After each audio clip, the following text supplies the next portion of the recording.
Y entonces ahora sí ya, pasemos a el repaso que necesitamos. Y entonces yo les pregunto, ¿no?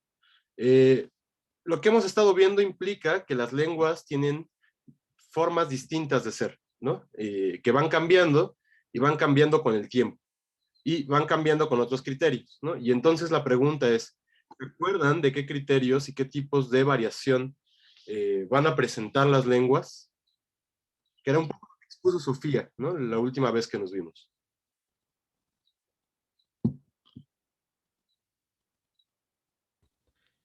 Está hablando de la diacronía y sincronía, algo así, ¿no? Por ejemplo, ese sería un La, término. Déjenme, la para... diacronía que era histórica, que eran ciertos momentos históricos, y de la sincronía que eran momentos específicos de de la lengua. A ver, lo que dice David es, digamos, como el primer reconocimiento que vamos a tener de la variación, ¿no? Entonces tenemos una distinción diacrónica que tiene que ver con el tiempo, ¿no? Y entonces justamente lo opuesto a lo diacrónico sería lo sincrónico, que es una consideración que no tiene nada que ver con el tiempo, ¿no? Cortamos en un momento determinado y decimos, vamos a analizar la lengua tal cual es en este punto específico. Y diacrónico, pues es reconocer que existe un nivel temporal en el que las lenguas van variando y entonces también nos puede interesar verlas desde ahí, ¿no? Y entonces decíamos que diacrónicamente, pues el náhuatl, ¿no?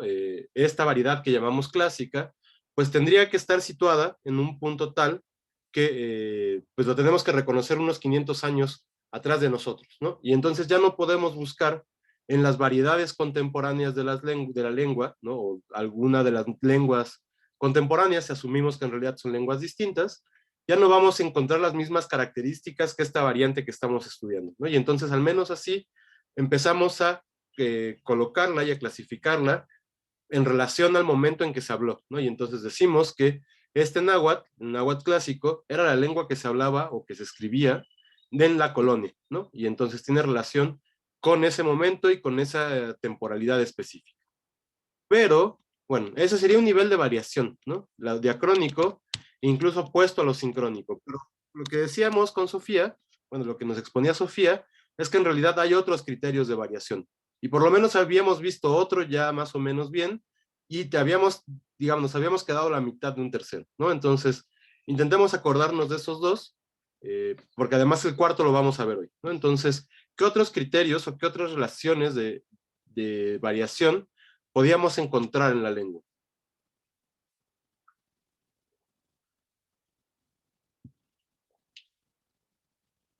O sea, a ver, había uno que tenía que ver con el tiempo, ¿qué es esto? ¿No?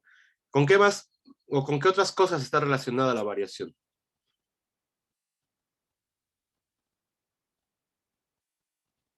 ¿En el espacio? Geográficamente. Ah, En el espacio, ajá, a ver, alguien dijo en el espacio y no escuché la otra participación. Geográficamente.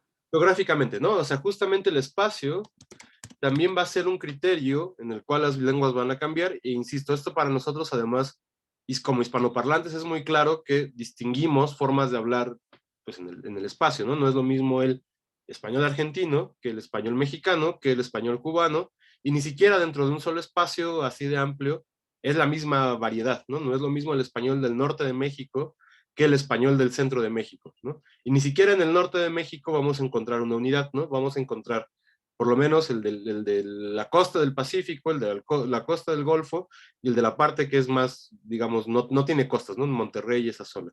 Todo eso también implica variación. Y a esta le llamamos, bueno, como el producto lo llamábamos dialectos, ¿no? ¿Se acuerdan que justamente es aquí donde tiene sentido esta palabra, ¿no? Para hablar de variedades específicas ubicadas en el espacio. Y entonces en realidad a este criterio lo vamos a llamar diatópico, ¿no? Lo voy a poner acá. Y justamente es diatópico porque día, bueno, en griego es a través de, y tópico viene de topos, que es lugar, ¿no? Entonces justamente es lo que se puede ver, la variación que se puede ver a través de los espacios o de los lugares. Y el producto, ¿no? Digamos, la cosa que estamos intentando delimitar al hablar de esta variación, la cosa en términos lingüísticos, pues son los dialectos, ¿no? Y entonces lo que hemos dicho es que también podemos caracterizar a esta variante náhuatl según ciertos criterios que tienen que ver con los dialectos, ¿no? Y entonces traíamos una serie de características que, ¿cómo se llamaban esas? ¿Se acuerdan? Con los criterios con los que podíamos distinguir en el espacio variedades particulares de una lengua.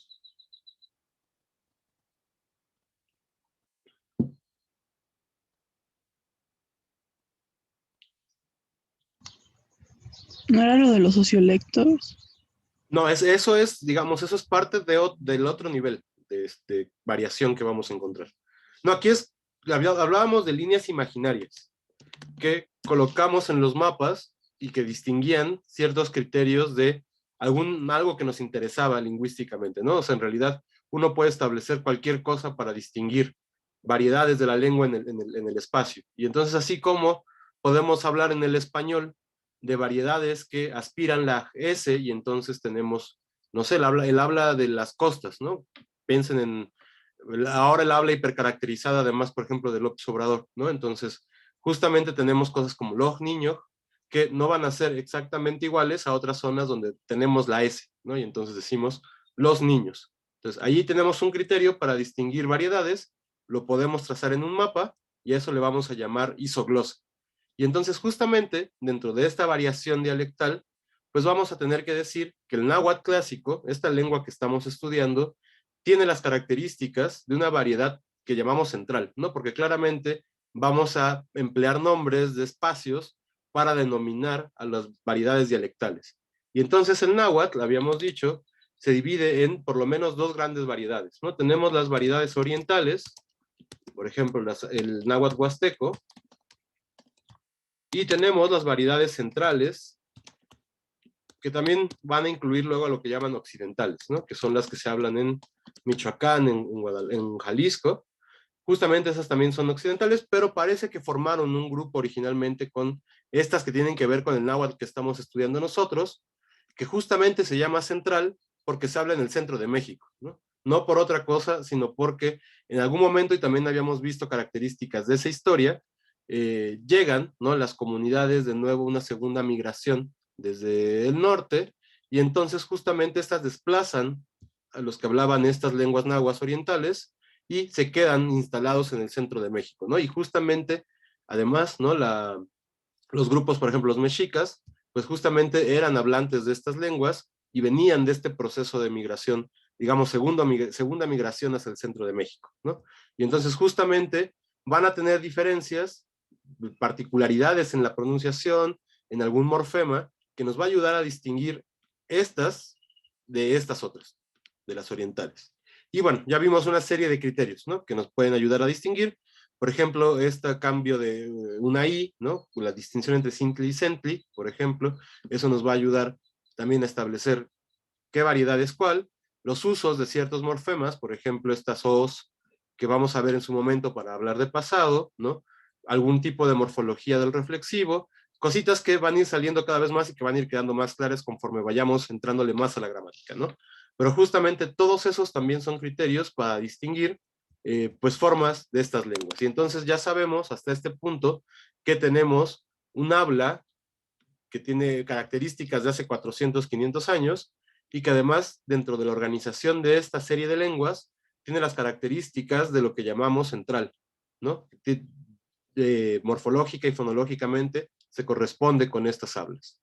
Entonces ya tenemos dos criterios, ¿no? Empezamos a ver uno tercero que tenía que ver con los sociolectos. ¿Cuál era ese otro criterio?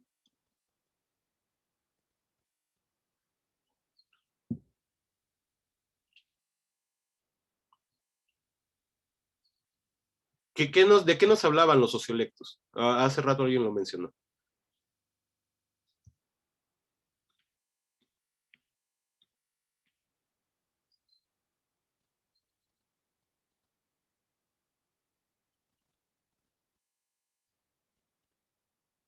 Ay, perdón, no podía prender el micrófono. Eran pues ciertas maneras, pues, ¿cómo noté? Pues particulares de los grupos que tienen los grupos de hablar. ¿Pero grupos qué? Mm, O sea, cuando decimos los grupos tienen diferentes formas de hablar, estamos intentando establecer pues alguna particularidad de esos grupos, ¿no? Nos interesaría definir en relación a qué distinguimos esos grupos. Y entonces justamente la respuesta tiene que ser según pues la estructura social de la comunidad, ¿no? Entonces vamos a ponerle, igual no dice mucha cosa, ¿no? Pero grupos sociales. Y entonces justamente vamos a reconocer que los grupos en términos de, por ejemplo, poder adquisitivo, ¿no? Van a hablar distinto entre sí. Y esto tiene que ver en muchas otras cosas, por el acceso, por ejemplo, a la educación, etcétera, ¿no? Pero no significa que el habla de un grupo y el habla de otra sea mejor, simplemente son hablas distintas, ¿no? Y entonces, justamente, pensando en el español mexicano, del centro de México, de la Ciudad de México específicamente, pues sí podemos reconocer que el habla de, por ejemplo, no sé, las comunidades de aquí de Santo Domingo, no van a hablar exactamente igual que las comunidades de Polanco, ¿no? Tienen, de hecho, maneras muy distintas de decir las cosas. Y eso es lo que vamos a llamar sociolecto. Y entonces, justamente, esto está reconocido por estas distinciones de grupos que vamos a encontrar, ¿no? Y generalmente vamos a querer distinguir estos grupos, insisto, por alguna característica como el poder adquisitivo, el acceso a la educación, etcétera. Por lo menos la sociolingüística a eso se ha encargado, ¿no? Pero también podemos establecerlos en términos de redes sociales, ¿no? ¿Qué grupos interactúan entre sí? ¿Qué grupos ya no tienen interacción? ¿No? También eso tiene que ver con relaciones sociales, porque no todos los grupos entran en convivencia en una comunidad, ¿no? Entonces, justamente vamos a reconocer que también ahí vamos a encontrar variación y justamente nos habíamos quedado ahí, ¿no? Entonces, voy a proyectar los apuntes, bueno, la presentación, y vamos a retomar lo que decíamos justamente de este tipo de variación, ¿no? Que es la variación diastrática, que justamente tiene el nombre pensando en estrato social, ¿no? Por eso se utiliza la palabra estrato o diastrático. Hasta aquí vamos bien, ¿verdad? ¿Va quedando claro? Sí, todo bien. Bueno, si alguien tiene una duda de repente con esto, por favor, háganla, ¿no? Porque yo sé que sí es a veces medio complejo ir entendiendo esta abstracción del nivel lingüístico, pero justamente por lo mismo, pues yo espero que hubiera dudas, ¿no? Entonces, justo, vamos a hablar de la variación diastrática y habíamos empezado a hablar también de esta idea de la diglosia o de la heteroglosia, ¿no? Y justamente teníamos que reconocer con esto que vamos a encontrar que las variedades lingüísticas que se presentan en una comunidad también tienen espacios específicos para usarse. Y entonces, digamos, ¿no? Digamos, los grupos, así como lo planteaba ahora, no es que no conozcan las otras hablas, ¿no? Es incluso entre más apto o más competente, diría Chomsky, sea un hablante, va a tener más capacidad de utilizar diferentes variedades en los contextos comunicativos adecuados, ¿no? O sea, uno tiene, cuando nace en una comunidad y recibe el aprendizaje lingüístico de la comunidad, también aprende a utilizar variedades específicas en contextos específicos. Eso viene con aprender la lengua, ¿no? Pero además viene con aprender la lengua como lengua materna. Cuando uno la aprende como segunda lengua, ya no necesariamente va a aprender todas esas finuras, ¿no? Por eso luego uno no es tan apto para reconocer este tipo de variación en una segunda lengua cuando la aprende, ¿no? Entonces, justamente, uno aprende a reconocer que existen esas diferentes formas de la lengua y que justamente va a haber espacios muy determinados para emplearlas. Y entonces vamos a decir que estas variedades, digamos, no van a aparecer en los mismos contextos. Y entonces, digamos, poco a poco podemos ir reconociendo que si uno pensemos en el hipotético caso, bueno, no es un hipotético caso. Yo di clases una vez en una escuela particular ahí en las lomas de Chapultepec, ¿no? Entonces ya se imaginarán qué grupo social era el que le daba clase, y justamente, ¿no? Pasaba que yo les daba clases de literatura, y tenía de repente que darles teatro, y entonces la cosa era invitarlos también a ver obras de teatro a CEU, ¿no? Y bueno, se asustaban de tener que ir a CEU, y entonces ahí no era el hipotético caso en que alguien de Polanco llegaba a Santo Domingo, ¿no? Entonces imagínense que alguien de Polanco llega a Santo Domingo sin reconocer estas capacidades de variación, y que todo el mundo lo va a reconocer como una persona ajena al espacio. Y entonces también al reconocerlo como una persona ajena al espacio, pues bueno, ¿no? Uno sabe también O sea, pueden, no sé, burlarse de él, incluso puede haber gente que sea más mala onda, digamos, ¿no? Entonces, justamente, esa característica nos está hablando más bien de un habla un poco incompetente, ¿no? No reconocer los diferentes tipos de usos lingüísticos que hay. En cambio, ¿no? Si uno se puede adaptar bien a la situación, pues sabe que no va a llegar a hablar como habla con sus amigos, a pedir algo, no sé, a una oficina de gobierno o algo así, ¿no? Uno tiene que ser un poco más formal en esas instancias. Y entonces justamente que haya variedades específicas para espacios específicos es lo que vamos a llamar diglosia. Y entonces justamente vamos a observar que en el náhuatl de aquella época, pues había diferentes códigos que estaban relacionados con a quién le hablaba uno, ¿no? Y entonces justamente esto va a implicar que encontremos por lo menos dos tipos de lenguas distintas en esta época. Entonces justamente lo que tenemos que recordar, ¿no? Es que vamos a encontrar esta distinción y que esta distinción es lo que vamos a llamar diglosia. Y que entonces estos códigos van a tener muchas particularidades sociales y van a tener usos muy específicos en espacios muy específicos y que no se van a mezclar, ¿no? Eso es lo más importante.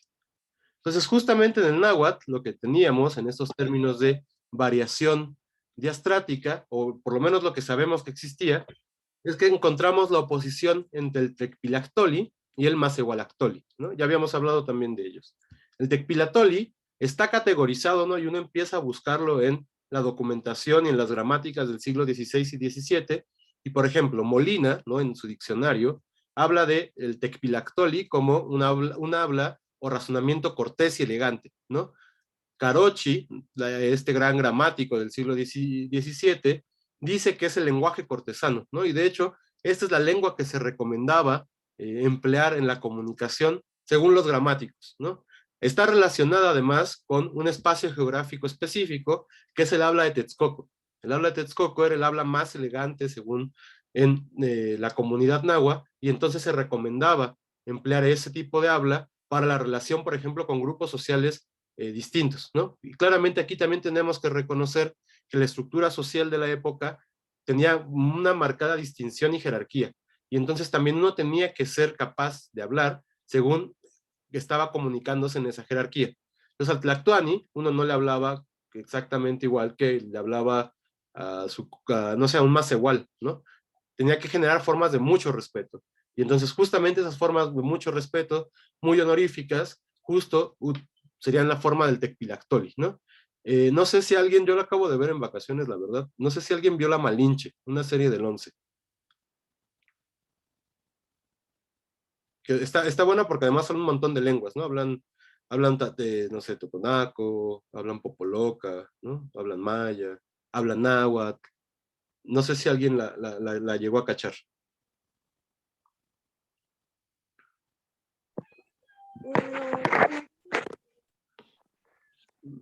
Bueno, asumiré que tanto silencio es un no o estamos dormidos, pero bueno.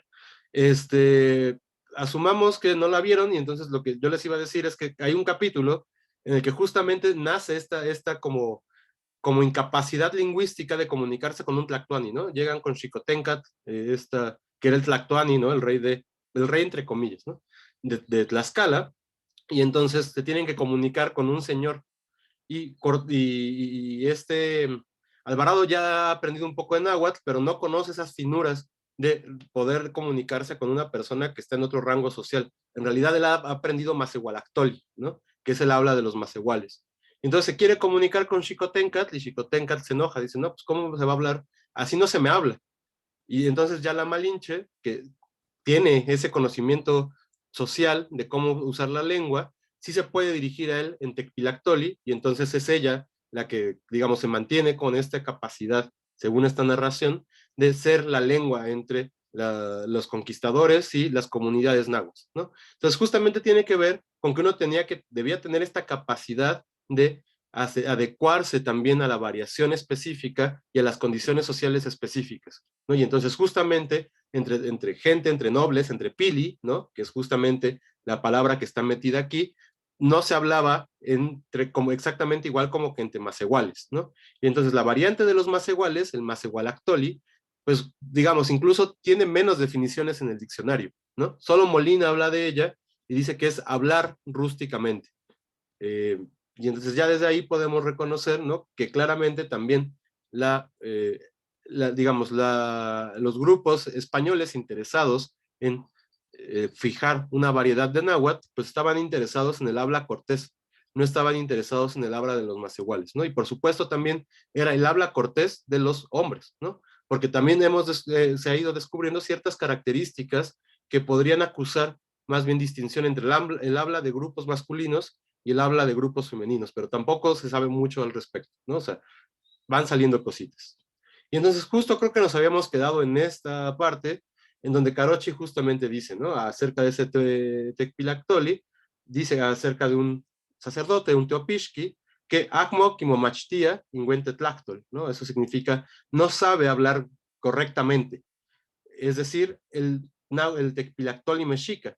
Luego dice San in Macehualactoli. Solo conoce el habla macehual. Y entonces vean cómo incluso ya desde Carochi se puede ir oponiendo estas dos variedades, estas dos distinciones lingüísticas, que de hecho son muy importantes porque además vamos a reconocerlas en variedades diafásicas, que son las que vamos a ver justo después de esta variación.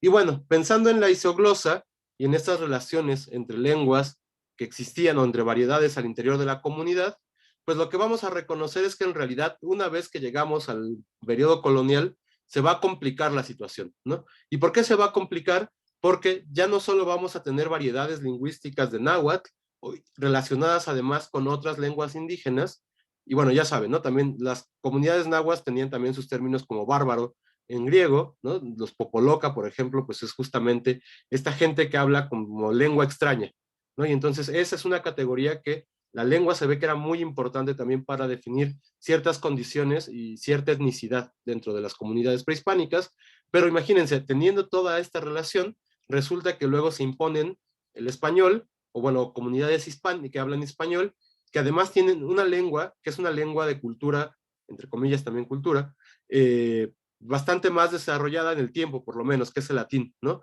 Las comunidades hispánicas de aquel momento tenían muy claro que hay cosas que se escriben en latín, ¿no? Las cosas religiosas, ciertos tratados de ciencia, y las lenguas romances en general apenas estaban empezando a ganar esos espacios, ¿no? Es decir, estaban desarrollando su propia escritura y su propia tradición en este tipo de documentación, de tal manera que en realidad se impone o se genera también en Nueva España una relación con estas otras lenguas. Y entonces decíamos, así como podíamos hablar de lenguas altas o variedades altas y variedades bajas en esta condición de diglosia o de heteroglosia, si son más de una lengua, pues justamente también van a tomar en esta nueva situación el punto A, el punto alto dentro de la variación heteroglósica, las lenguas, pues digamos, europeas, ¿no? El latín se va a colocar como la gran lengua de cultura en toda esta relación, ¿no?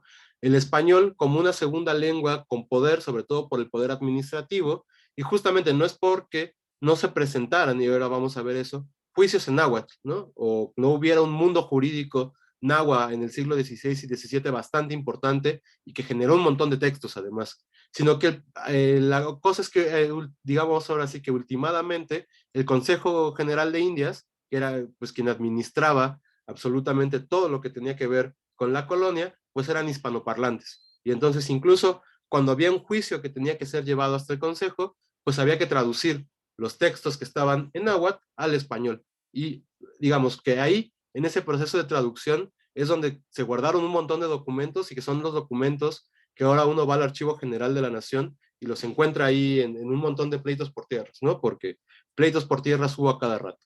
Y entonces justamente vamos a empezar a encontrar estas diferentes relaciones en donde el español es la lengua que tiene más, digamos, más espacios comunicativos. El latín tiene un espacio comunicativo muy reservado, que es la iglesia, pero es un espacio muy importante. Y luego vamos a tener toda una serie de lenguas que están en un segundo lugar en esta jerarquía, digamos, ¿no?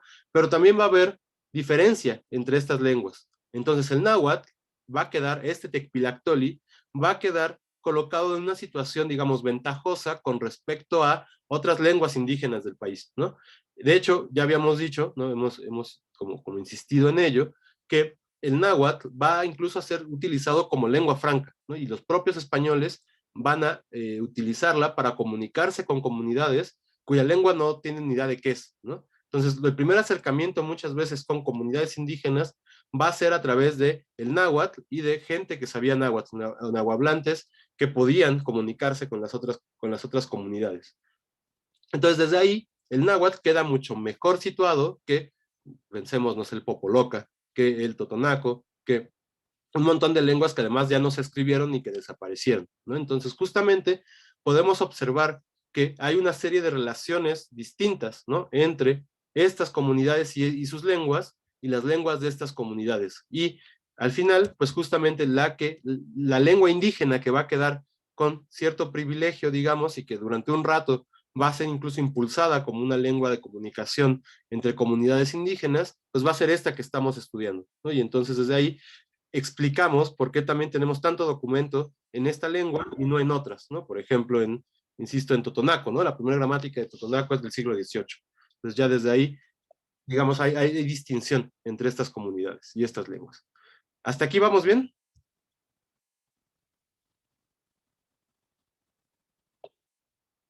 Sí. Ok. Y entonces, intentando hacer esta caracterización de la variedad náhuatl que estamos aprendiendo, pues habría que decir que esto que llamamos náhuatl clásico, que ya sabemos que es muy problemático, que quién sabe exactamente qué sea, por lo menos podemos decir que era una lengua hablada en el periodo previo e inmediatamente posterior a la conquista, ¿no? Eso ya le da una dimensión cronológica.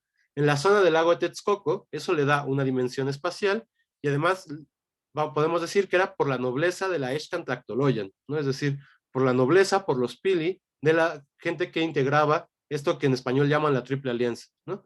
Y entonces justamente ya desde ahí podemos localizarla también en términos sociales y reconocer que esta lengua y esta variedad, pues, digamos, tenía todas estas características y también estas dimensiones sociales, ¿no? Porque al final, pues la lengua también tiene dimensiones sociales. Y entonces, lo que podemos decir es que esta caracterización diacrónica, diatópica y diafásica nos va a llevar a decir que los usuarios de la lengua o de los usuarios de la lengua ya van a aparecer en nuestra definición, ¿no? Ya hemos localizado quiénes empleaban esta variedad y qué otra relación establecía esta variedad con otras variedades que estaban alrededor, ¿no? Por ejemplo, con el Macehualactoli, que insisto, no es precisamente lo que llamamos náhuatl clásico, ¿no?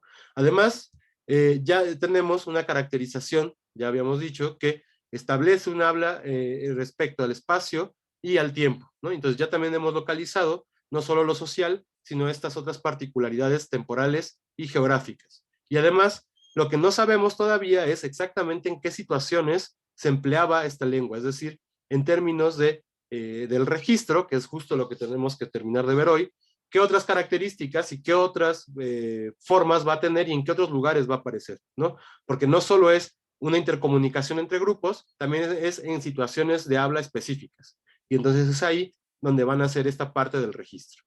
Y bueno, finalmente, pues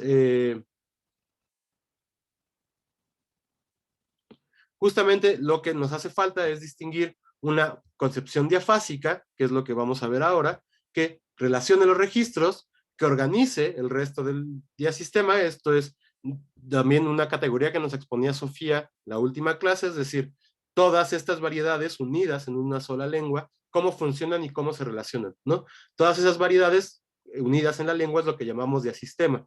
Y entonces justamente lo que nos va a dar una variación diafásica, que es lo que no hemos visto, nos va a permitir registrar y relacionar absolutamente todas estas variedades, porque, digamos, es la que en realidad ordena toda la variación, según la teoría lingüística, ¿no? Y bueno, al final, también nos va a permitir distinguir, lo que no hemos visto, una distinción entre escritura y también lo que se piensa como escrito, ¿no? Que no es exactamente lo mismo, y ahora vamos a ver eso. Es decir, por ahora recuerden que cuando escriben, no solo es una lengua escrita, porque está en un medio escrito, ¿no? También es una lengua escrita porque uno está pensando en la escritura, y la escritura tiene ciertas características que la oralidad no tiene. Entonces ya desde ahí podemos distinguir, a través de lo que no hemos visto todavía, una característica que tiene que ver con esas capacidades de escritura. Pero bueno, antes de pasar a eso, pues hay unas características del Tecpilatoli que también hay que tomar en cuenta, ¿no? Ya específicamente cómo son en la lengua náhuatl. Y entonces, Flores Farfán, ¿no? Que era la lectura que habían hecho para este tema, pues habla, por ejemplo, de los plurales. Ya hemos hablado de que hay distinción, ya lo veíamos también cuando veíamos el sustantivo, que hay varias formas de hacer plurales, ¿no? Y entonces teníamos ciertos sustantivos que acaban con meg y ciertos sustantivos que acaban con tin. Y decíamos algo así como, todavía no nos queda claro en qué momento va meg y en qué momento va tin. Creemos que es variación que tiene que ver más con la variedad dialectal, pero puede ser, y es lo que propone Flores Farfán, que también tenga que ver con variación en estos registros, ¿no? Y entonces que en realidad la forma tin sea la forma que hacía el Tecpilatoli y la forma meg sería la forma que se hacía en el Masehualactoli. Y entonces la distinción y la variación e incluso el significado que tiene esta distinción ya no está puesta nada más en la distinción gramatical, sino que también ya es un significado que tiene que ver con lo social. Es decir, si uno es apto de hablar la variedad Tecpilactoli o solo conoce la variedad Masehualactoli. Y eso también, a pesar de que no tiene que ver con la gramática, pues sí también tiene significado porque nos coloca a nosotros como hablantes en una posición específica, ¿no? Entonces, esa sería una de las características que se le podría atribuir a este Tecpilactoli, ¿no? Y justamente si uno va al Códice Florentino, ¿no? Que es el gran texto, otra vez, donde está esta variedad escrita, pues va a ver que justamente el plural más recurrente es tin, ¿no? Justamente hay que pensar que la gente que trabajó con Sagún, pues eran pilis, ¿no? Era gente noble, hijo o hijos de nobles, que habían estado en contacto ya con la educación europea y habían desarrollado este texto, ¿no? Pues justamente están escribiendo desde su propia variedad y lo que ellos consideraban más adecuado para la escritura. Entonces, esa sería una característica. Tendríamos algo que, bueno, vamos a ver que en realidad es un arcaísmo, pero para llegar a la conclusión de que es un arcaísmo, pues tenemos que irnos metiendo mucho más en la gramática, ¿no? Y bueno, lo vamos a hacer. Por ahora que quede dicho nada más que vamos a encontrar un morfema, que es ki, que significa algo así como la acción ya acabó, en realidad, ¿no? En náhuatl vamos a encontrar, por lo menos para esta variedad, que lo que nos importa decir es si la acción sigue y pasó en el pasado, o si la acción se acabó y pasó en el pasado, muy parecido como en el español, ¿no? Y entonces justamente, originalmente, hace muchos siglos, ese morfema tenía la forma aquí, que después por procesos de la propia evolución de la lengua, esta I se va a perder y entonces nada más nos va a quedar la K. Y generalmente así lo vamos a encontrar en náhuatl de la época que vamos a estudiar nosotros, pero vamos a encontrar en ciertos registros, por ejemplo, en los cantares mexicanos, que son un texto bastante de Tecpilactoli, ¿no? Además, digamos, aquello que se asume que sea poético está ahí, ¿no? Es justamente en ese tipo de textos. Y entonces ahí vamos a encontrar estas formas perfectivas con la I final, que ya solo van a aparecer en algunos cuantos contextos y además en el náhuatl que vamos a aprender nosotros, en algunos cuantos cosas que parecen adjetivos, ¿no? No son adjetivos, pero por ejemplo, muerto es mikki, ¿no? Justamente con este ki de perfectivo. También vamos a reconocer que esta variedad Tecpilactoli, justamente porque es un habla de la comunidad con más poder del grupo con más poder dentro de la comunidad, pues va a ser sensible a la diferencia social. Y entonces vamos a tener que en esta habla encontramos formas de mucha reverencia, ¿no? Y hay muchas maneras en que la lengua va a hacer formas de reverencia. Generalmente, contrario a lo que uno cree que es con el sin, en realidad generalmente están en el verbo, ¿no? Y entonces podemos encontrar formas o distinciones entre omic, esto es, él murió, aquí está, este mic es el verbo morir, ¿no? Miki en presente es morir, en pasado perdemos la vocal final, lo vamos a ver ya con más calma las próximas semanas, y además generalmente vamos a encontrar que se aumenta con una O, ¿no? Esta O significa anterioridad, y entonces justamente omic, pues va a ser él murió, y es un él que no nos importa decir qué condición social tenía, ¿no? Pero si ya hablamos de un señor, podemos decir homomikilig, y este homomikilig es también él murió, pueden ver que la palabra es mucho más grande, pero es él murió y es una persona a la que le tengo cierto respeto, que no puedo decir nada más una forma cortita como esta. Y uno puede hacer todavía una forma mucho más larga y decir homomikilitzino, y este homomikilitzino es también, él murió, pero él murió y es alguien, tendría que haber sido el Tlactuani o algo así, ¿no? Porque aquí hay una cosa de mucha honorificidad. Y como pueden ver, incluso aquí sí está el sin, pero fíjense que está en el verbo, no está en un sustantivo, ¿no? Y entonces, estas son las características y las particularidades que vamos a ir encontrando en esta habla, que insisto, va a ser muy, muy, muy sensible a estas diferencias sociales, es decir, a cómo está organizada la comunidad socialmente.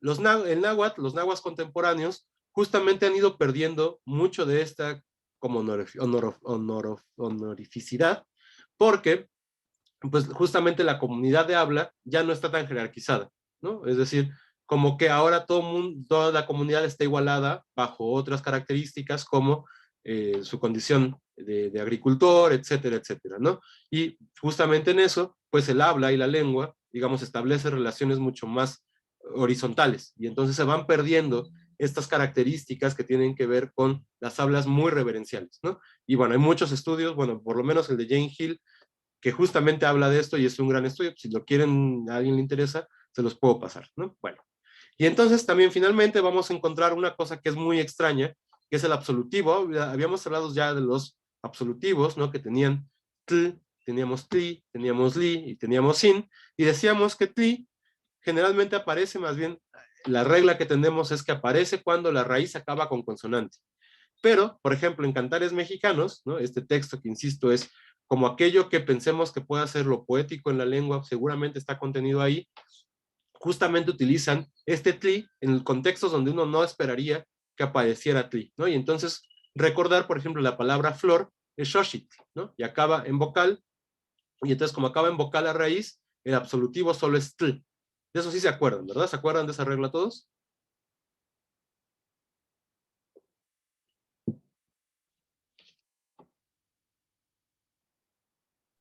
Bueno, no, ¿Perdón? no mucho. Bueno, yo no recuerdo mucho. Vamos a ver si con la nota ahí se puede escribir. Entonces recuerden, teníamos sustantivos, y los sustantivos pueden acabar en vocal, ¿no? Por ejemplo, shoshit, shoshit, y esto es flor, ¿no? Y tenemos sustantivos que pueden acabar con consonante, por ejemplo, ¿qué será bueno? Cactli, ¿no? Esto es zapato. Y entonces, justamente, vean, esta acaba en vocal, y entonces le ponemos un tl, y entonces tenemos shoshit, y eso es flor en su forma más sustantiva, ¿no? Recuerden que este morfemita de acá lo que nos indica ese es un sustantivo sin posesión, es un sustantivo al que no le ha pasado nada, no se ha incorporado, está ahí nada más, siendo un sustantivo, ¿no? Y entonces, si eso acaba en vocal, va tl, pero si acaba en consonante, pues tenemos un tli, y entonces tenemos cactli, ¿no? Y eso tiene que ver con ciertas características de la fonología de la lengua. En realidad está ahí, va a aparecer ahí para poder generar una nueva sílaba, ¿no? Pero bueno, eso es una cosa con la que no vamos a entrar ahora. Y entonces, digamos, si tenemos esta regla, pues siempre shoshit va a ser shoshit porque acaba en vocal, y cuando acaba en vocal se va a respetar esta característica. Sin embargo, encontramos en ciertos registros, insisto, por ejemplo, en este texto, Cantares Mexicanos, ¿no? Que es pues un documento que se reunió en la época colonial, que tiene pues una serie de textos, ¿no? Que ha sido asumido, insisto, que son poesía. Yo creo que ahí más bien mucho desde nuestra concepción más bien occidental de lo que tendría que ser la poesía, pero bueno, esa es otra discusión que no estaría mal tener algún día, no importa, ¿no?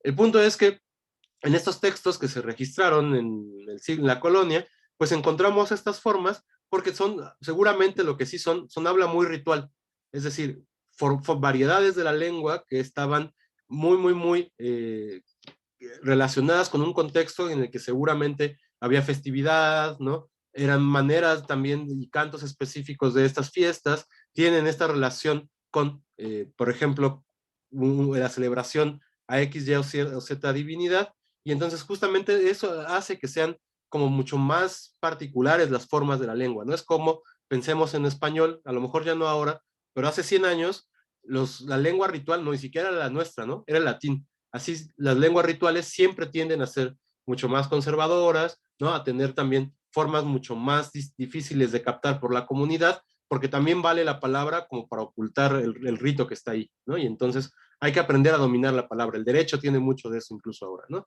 Entonces, justamente, algo que va a pasar en esta variedad tan particular es que se va a contravenir, digamos, no vamos a encontrar esta regla que indica que si un sustantivo acaba en consonante, va a ir con tli, y si acaba en vocal, va con tl. Y entonces vamos a encontrar formas como xochitli. Xochitli es una cosa que uno no podría esperar según esta regla, pero que, y solo en este tipo de documentación, va a ser constante, ¿no? Y justamente tiene que ver con que es la forma más tecpilactoli que podamos encontrar en la documentación, ¿no? Esta ni siquiera va a aparecer en, por ejemplo, el Códice Florentino, que también es tecpilactoli, ¿no? ¿Por qué? Porque justamente ya está muy ritualizada y son solo en estos contextos en donde la vamos a encontrar. Entonces, si ven una palabra como xochitli, pues tendrían que asumir que justamente están ante un texto que tiene un habla muy ritual y que tiene un habla muy cuidada en esos términos de lo que la comunidad consideraba la variante más alta dentro de todas las variedades que había para su comunicación, digamos, y variedades de la misma lengua, ¿no? Entonces, justamente, esa es la regla que hay que recordar. No sé si ahora ya la recordaron, y entonces queda un poco más claro qué es lo que aquí no es esperable, que sí está pasando cuando vamos a este tipo de documentación.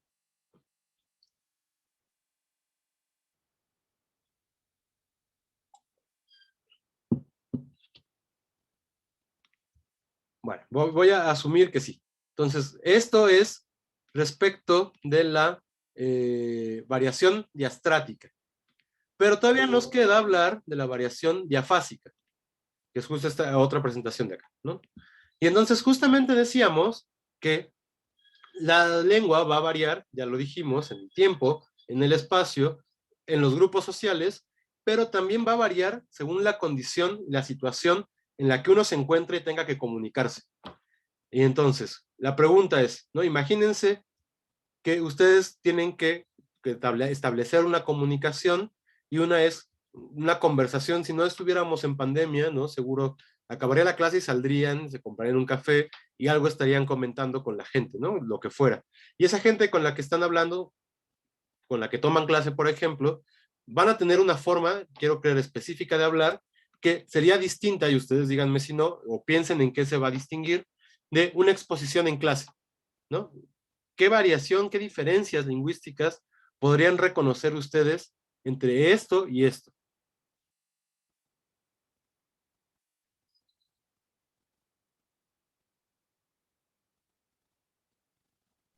Pues yo, por ejemplo, en exposiciones trato de cuidar de no repetir muchas palabras, o sea, de no tener muletillas y, no sé, hablar más formal.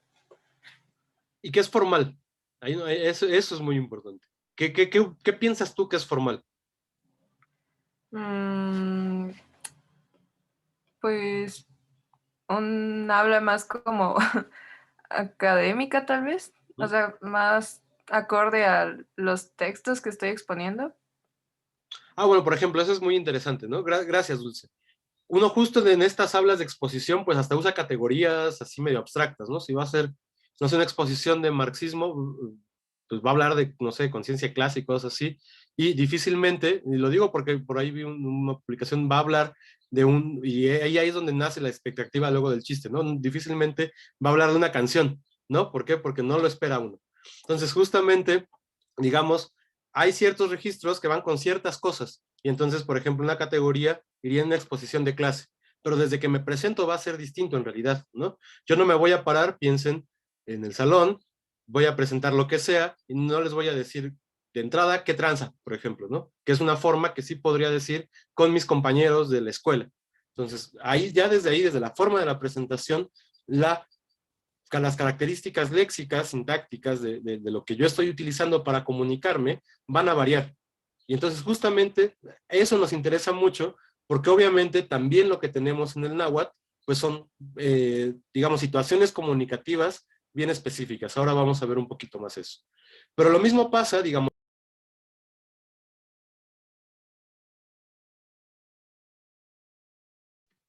perdón, no sé si se trabó muy feo, más o menos. ¿Desde dónde me dejaron de escuchar? Poco realmente, como un minuto más o menos. Bueno, nada más advierto que si vuelve a pasar, yo regreso, ¿no? Hasta que no acabemos la clase, yo regresaré.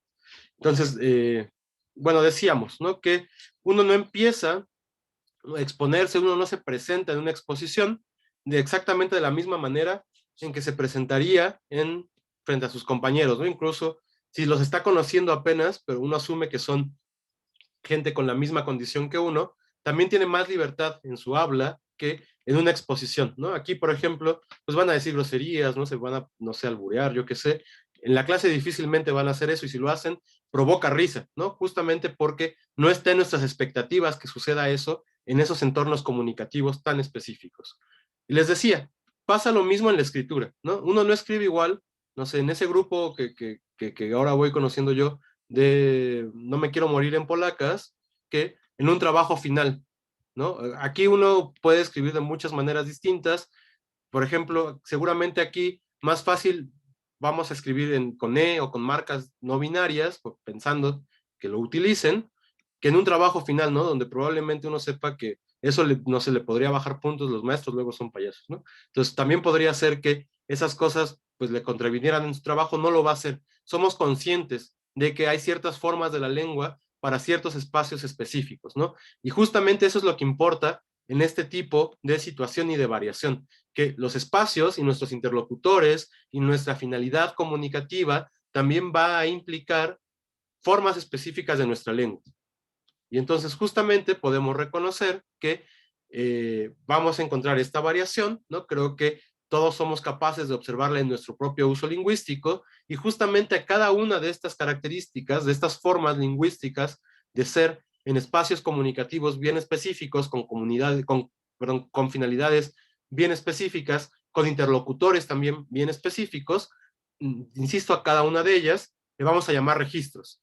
Y entonces algo que tenemos, ¿no? Que es muy necesario tomar en cuenta y que en realidad apenas estamos empezando a tomar en cuenta quienes estudiamos por lo menos esta variedad de náhuatl, es que esta variedad, esta distinción de registros es bien importante, ¿no? Y que en realidad pues nos estaría ayudando mucho a entender la dinámica social y como colectiva y lingüística de estas comunidades que hablaban estas diferentes lenguas, porque además, insisto, lo que tenemos son actos comunicativos bien particulares, ¿no?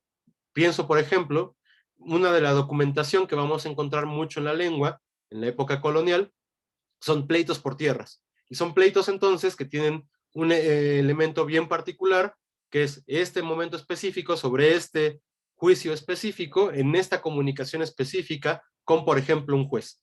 Y entonces lo que tenemos en realidad es un registro, no tenemos toda la gramática de la lengua, ¿no? Y eso es algo que va a pasar, ahora lo vamos a ver también con más calma, siempre que estemos hablando de lenguas pretéritas, ¿no? Eso es algo que las lenguas modernas, digamos, si estuviéramos estudiando una variante de náhuatl contemporáneo, pues ahí sí tendríamos mucho más capacidad de ver diferentes registros y a lo mejor ni siquiera tendríamos que estarlo teorizando, ¿no? Porque pues uno va aprendiendo la lengua, aprende a saludar, aprende a decir cosas, aprende a decir cómo estás, no sé, y entonces eso a lo mejor es más general. Pero cuando uno se mete a estudiar una lengua que ya no se habla, pues lo que tiene solo son actos comunicativos que quedaron escritos. Y entonces tenemos que empezar a valorarlos desde esa característica de ese acto comunicativo. Y justamente por eso es que el registro en lo que vamos a estudiar, pues se vuelve algo que es muy importante tomar en cuenta, ¿no? A lo mejor no lo vamos a distinguir, a lo mejor no llegamos a esa finura de análisis en el cual podamos ver con mucha claridad dónde están un registro o cuáles son las características de ese registro y cómo se opone a otro. Pero no podemos dejar de pensar que en realidad lo que estamos estudiando son las características de registros bien específicos, porque eso es lo que conocemos de la lengua, ¿no? Y entonces, bueno, ¿qué es un registro? Pues justamente, por lo menos para los lingüistas, ¿no? El registro va a ser un ámbito, un nivel de análisis que nos permite identificar estas características de la lengua en estas condiciones sociales bien específicas, ¿no? Y por eso es que son discursivos que son significativos de los textos, ¿no? ¿Por qué? Porque los textos son los que imponen las características que va a tener el registro. Y entonces ya aquí se vuelve importante recordar, ¿no? Que además estamos ante una lengua que fue graficada bajo digamos, las necesidades de graficación, no solo de las comunidades indígenas, sino también de las comunidades españolas. En realidad, la graficación de esta lengua fue un acto de la élite nahua junto con la clerecía española, ¿no? Y a partir de ahí fue que empezó a escribirse esta variedad que llamamos náhuatl clásico. Y entonces también eso es bien importante, porque claramente esta lengua está completamente afianzada a ese contexto en el que empezó a escribirse, ¿no? Y entonces lo que vamos a ver, las características de la lengua que estamos estudiando, pues no se pueden separar de ese acto tan esencial, ¿no? Como fue, no sé, el Tlatelolco como escuela de cultura en el siglo XVI, ¿no? Entonces, bueno, justamente, bueno, antes, hasta aquí vamos bien, todo va quedando claro. ¿Quejas, dudas, sugerencias, nada? Bueno, entonces sigamos con lo de los registros, ¿no? Decíamos que los registros suelen relacionarse con géneros o con tipos de texto. Y aquí, digamos, en términos de lingüística en general, pues se vuelve una locura, porque ya no hay tantas definiciones, más bien hay muchas definiciones de qué es un género textual y hay muchos tipos de manera de llamarlo, ¿no? Yo les llamo, por el marco teórico en el que trabajo, tradición discursiva, pero generalmente esto se entiende como género textual. Y la pregunta es, ¿ustedes qué entienden por género textual? Alguna idea deben tener de qué es un género, supongo.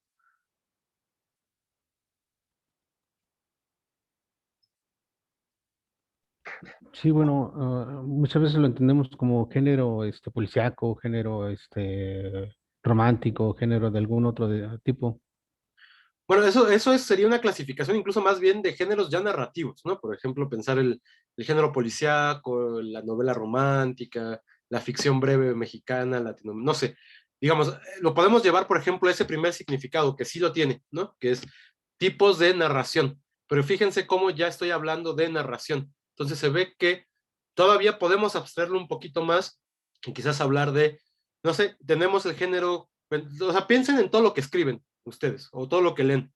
Entonces, por ejemplo, seguramente leen el periódico. Entonces, eso seguro, o bueno, las noticias, a lo mejor ya no el periódico, pero alguna noticia leerán en Facebook o en alguna página, yo qué sé, ¿no? Entonces, por ejemplo, ya hay una forma bien distinta de contar las cosas, incluso pensando en narración, que en una novela policíaca, como dice David. Entonces, ya desde ahí podemos distinguir que son cosas distintas. Y son cosas distintas, vamos a quedarnos con ese ejemplo por ahora.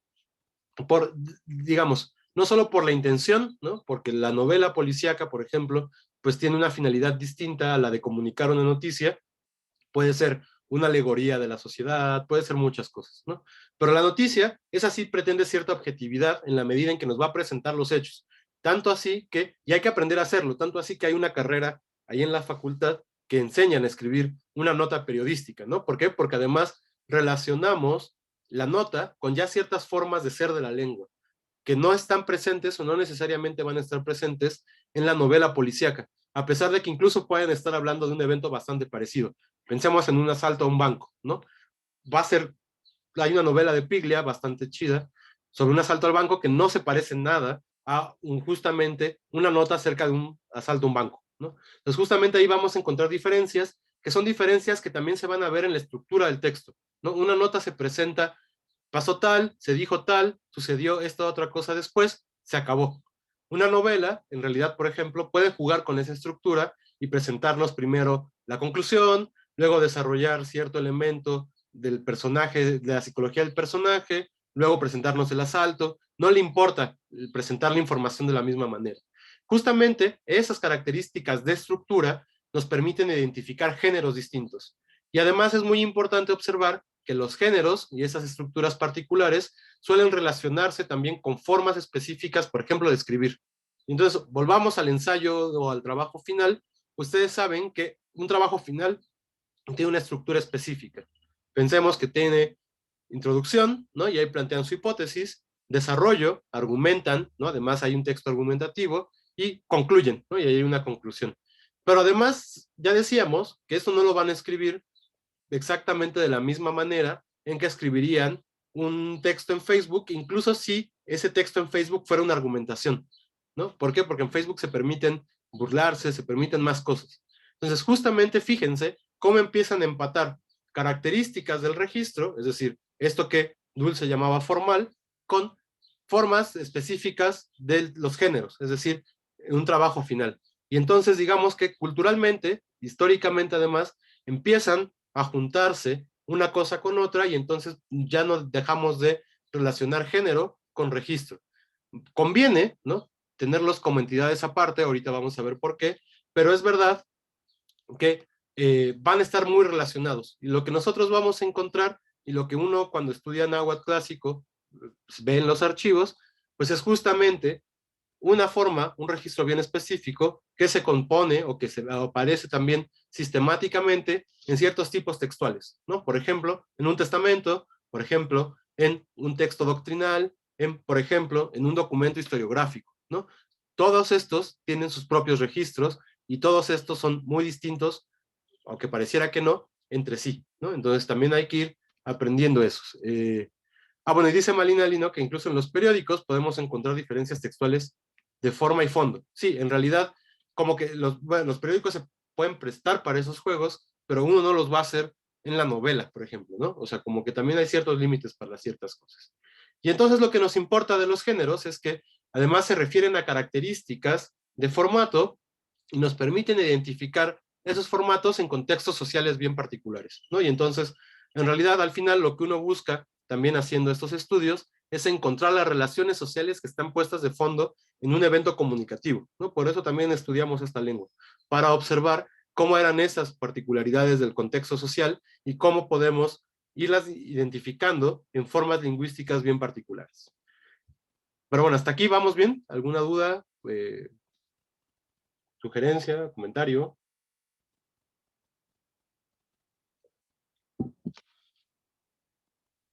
Bueno, si no, pues bueno, justo esto se llama paréntesis porque es algo que querría retomar que también ya había expuesto Sofía, pero este es un poco modificado, ¿no? El original está en una lectura que estaba ahí en el grupo, de una lectura de Coserio, y esto ya es una variación de esa hipótesis. Lo que importa, lo que querría que quedara claro, es que nosotros estamos puestos, ¿no? Habíamos hablado en algún momento que había diferentes maneras de ver el fenómeno lingüístico según esta teoría, ¿no? Que es una teoría además muy filológica, es decir, muy pensada en documentos pasados, en documentos de tiempos pretéritos. Entonces también nos va bien a una lengua como el náhuatl clásico, que pues es una lengua de tiempos muy antiguos, ¿no? Entonces justamente lo que podemos pensar es que podemos ver la lengua desde tres perspectivas distintas y desde tres niveles distintos. Entonces tenemos la lengua como actividad, tenemos la lengua como saber y tenemos la lengua como producto, ¿no? Es decir, como actividad es esto que estoy haciendo, ¿no? La cosa de hablar, uno pues puede hablar en general, ¿no? Cualquier cosa que hable, mientras pertenezca al conjunto lengua, pues va a ser hablar una lengua, ¿no? No importa cuál sea. Entonces eso va a ser el hablar en general, pero puede ser que mi hablar sea hablar una lengua específica. Entonces cualquier expresión del habla en español a través del tiempo va a ser una actividad desde su condición histórica, o puede ser la actividad de hablar en el momento específico, en el contexto específico, por un sujeto específico, y bueno, eso lo podemos llamar discurrir, y es en el momento actual individual, es decir, en el aquí y en el ahora, ¿no? Entonces, eso sería como actividad. Como saber significa pues esta capacidad mental que tenemos de generar una gramática y de aprender las reglas de una lengua específica para poder comunicarnos, ¿no? Y como producto, pues tiene que ver como un evento terminado, ¿no? Porque además también las emisiones se acaban y eso ya no se puede modificar, ya es una cosa que está finita para siempre ahí puesta en el tiempo, y si además uno le escribe, pues queda todavía más encerrada y más objetivizada, ¿no? Y entonces justamente lo que tenemos que considerar es que nosotros lo que tenemos son productos, ¿no? Ya no estamos ante una lengua que sea actividad constante, porque pues en realidad ya nadie la habla, ¿no? Esta lengua, así tal cual la vemos en documentos, pues ya se extinguió. Y eso hay que reconocerlo, ¿no? ¿Por qué? Porque claramente las variedades de náhuatl contemporáneas pues tienen su propia historicidad y han tenido su propio devenir y tienen sus propias características. Son lenguas distintas en realidad, ¿no? Están relacionadas entre sí, sí, se pueden entender, sí, pero esta variedad específica pues ya no se habla, ¿no? Entonces, desde ahí pues ya no es una actividad, sino que en realidad lo que tenemos es un producto, es decir, algo que ya está completamente acabado, que ya está completamente redondeado y que a nosotros nos llega así. Y entonces también por eso es muy importante poder distinguir estas características del registro, porque lo que tenemos son justo esos productos, insisto, de momentos específicos, ¿no? Es decir, en un momento determinado, alguien, ¿no? Tuvo que, no sé, pelear por su derecho a una tierra se presentó específicamente frente a un juez en particular, impuso su demanda en particular en una lengua particular, y un notario además llegó, la escribió y la archivó. Y entonces eso ya solo puede ser un producto, ¿no? Ya no tiene la vitalidad que tiene, por ejemplo, este acto comunicativo de dar clase, en donde estamos recreando constantemente la lengua, ¿no? Y entonces justamente por eso es bien importante tener muy claro que lo que tenemos son formas ya acabadas, delimitadas de la lengua, y que en realidad tenemos que distinguirlas en dos cosas que son bien importantes. Una, que en realidad vamos a aprender las dos, ¿no? Una, que es la lengua en particular, es decir, las reglas gramaticales de esa lengua, y otra, los tipos de textos en los que fue apareciendo esta lengua.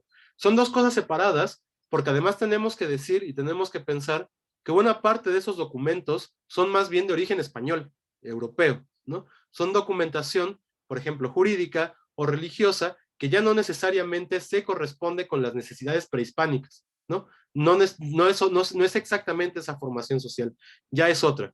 Y entonces también desde ahí, pues tendríamos que decir que los modelos textuales tienen cierta independencia de la lengua en la que aparecen, y a la vez no, de tal manera que también van conformando los registros y las particularidades y lingüísticas de lo que vamos encontrando. Insisto, son dos cosas separadas, pero van, en términos del fenómeno, a aparecer en conjunto.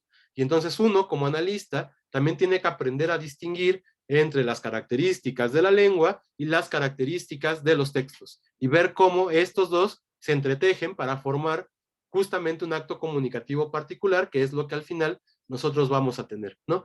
Y por ejemplo, pensemos incluso en el Códice Florentino, ¿no? Este gran texto saguntino, que es en realidad una compilación del conocimiento prehispánico hecha por un grupo de nobles que habían estado, que habían pasado por la educación, sobre todo en el Colegio de Santiago de Tlatelolco. Bueno, también eso, digamos, tiene un modelo de fondo, ¿no? También había una manera en que se escribió, había una forma que se estaba buscando, de hecho hay, digamos, borradores, ¿no? De los puntos que debían tocarse en cada libro. Entonces, también ahí hay un modelo que es un modelo mucho más europeo que prehispánico, ¿no? Porque según lo que está haciendo es generar, desde su también concepción de conocimiento europeo, buscar ese conocimiento en el mundo prehispánico, ¿no? Y entonces, por eso hay un borrador y por eso hay un guión de lo que tiene que buscar. Entonces, también esos textos, digamos, están presentes bajo modelos y uno puede ir reconociendo esos modelos y puede ir reconociendo cómo configuran el fenómeno lingüístico que está ahí.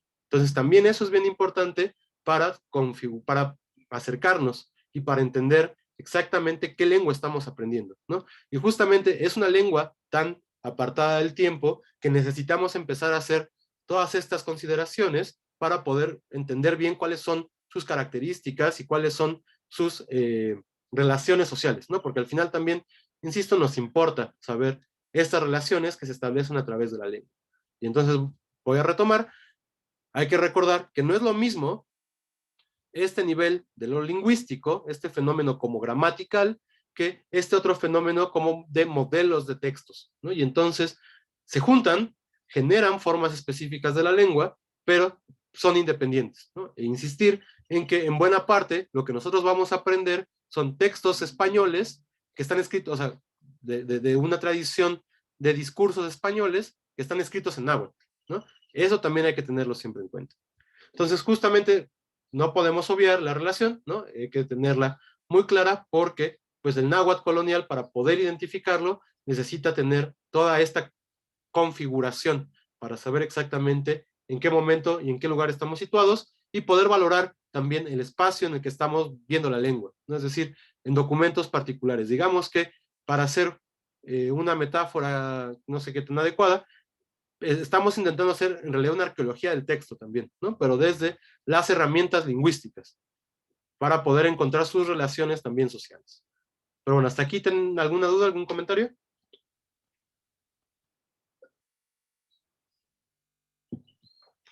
Pues yo con esto ya comprendí muy bien el texto de Mercedes, ¿cómo se llama? Sí, Mercedes, creo. Sí. Ajá, donde viene precisamente los préstamos de la incorporación, porque por decir, aquí viene que yo, el escribano, y luego nuestros papeles, y luego los testigos, o sea, todo eso ya que como que ahorita con el ejemplo que dio acerca de pues ahora sí que los pasos a seguir para un pleito, pues tiene mucho sentido.